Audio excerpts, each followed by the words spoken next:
ஒண்ணுமே பண்ண முடியாது. நீங்க எத்தனை வழக்கு எவ்வளவு அழுத்தம் கொடுத்தாலும் அஞ்சு ஆள் கிடையாது. எவ்வளவு திமிரோட இருக்கும் பாரு. என்னை நீ சமாளிக்க முடியல. என்னை எதிர்த்து நின்று அரசியல் செய்ய முடியல.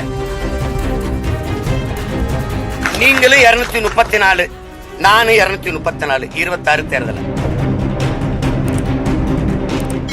அது வழக்குல, அந்த குற்ற வழக்குல ஆட்சி சம்பந்தப்பட்டிருக்குல்ல, அது உங்க ஆள் இல்ல. எதுல நீ சரியா இருந்திருக்க?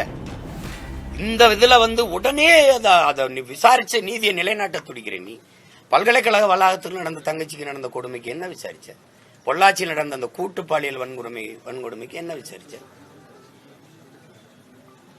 இது என்ன? இது பாலியல் வழக்குன்னு யாரு? முதல்ல அந்த பொம்பளை யாரு? சொல்லிட்டா அது குற்றமாயிருமா?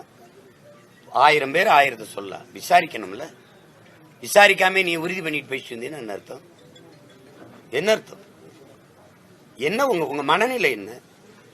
இதே சீமான்யா ஒரு சாதாரண இயக்குனர், அவருக்கு ஒன்னும் மதிப்பு இல்ல, படங்களும் இல்ல, வீட்டுல இருக்கிறேன், இந்த மாதிரி வழக்க நீ எடுத்து பேசுவியா? நீ ஒரு முழு அதிகாரம் சேர்ந்து இதுக்கு சுத்துறிய. ஏன்னா என்னை பார்த்து நீ நடுங்கிட்ட. என்னை சமாளிக்க முடியல. என்ன செய்யறது தெரியல. நான் எடுத்து வைக்கிற கருத்துக்கு, அரசியலுக்கு என்னோட மோதி ஜெயிக்க முடியல. அப்பப்ப ஒரு பொம்பளை கொண்டாந்து முன்னாடி நிறுத்துற தானே. வேற என்ன காரணம் சொல்லு? என்ன இதுல நடக்குது சொல்லு? என்னங்கடா உங்க நாடகம்? என்ன பண்ணி என்ன விளையாட்டு பண்றீங்க நாட்டுல? இதெல்லாம் என்ன கேக்குறது? எதுக்கு பெரியார பத்தி பேசிட்டு இப்ப போய் எவ்வளவோ மக்கள் பிரச்சனை இருக்கு மகாராசா, எவ்வளவோ மக்கள் பிரச்சனை இருக்கு, அதெல்லாம் பேசல. எவ்வளவு திமிரோட இருக்கும் பாரு. என்னை நீ சமாளிக்க முடியல. என்னை எதிர்த்து நின்று அரசியல் செய்ய முடியல. இவ்வளவு அதிகாரம், படை பலம், ஓட்டுக்கு காசு கொடுக்காம 10,000 ஓட்டு ஒரு தொகுதிக்கு வாங்க முடியுமா? எதுக்கு பெரிய கட்சி? உண்மையிலே பெரிய கட்சி நான் தான். நானா நீங்களானா நான் தான் பெரிய தலைவன். ₹1 காசு இல்ல, ஒரு பிள்ளைகளுக்கும் பின்புலம் இல்ல. எளிய பிள்ளைகள் நாங்க. ஒரு தொகுதிக்கு 20,000, 15,000, 28,000, 22,000 இப்படி வாக்க வாங்கி வச்சிருக்கோம். நீங்க நின்னு பாருங்க தனியா. 234 வேட்பாளர் போடுங்க பாப்போம். திமுக போடுங்க. இந்தியாவின் நம்பர் 1 முதல்வர் போடுங்க. 234 போடணும். ஆனால் தனியா போடணும்.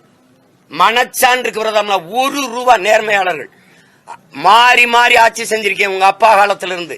நீங்க உண்மையிலேயே மனச்சான்றுக்கு விரோதம் இல்லாம இந்த மண்ணுக்கு மக்களுக்கு நல்லது செஞ்சது உண்மையானால், சத்தியமானால் அதையே சொல்லி வாக்குக்கு காசு கொடுக்காம வாக்கு வாங்கி காட்டணும். என்னைய தாண்டி காட்டணும். இந்த எளிய மகனை நீ வென்று காட்டணும்.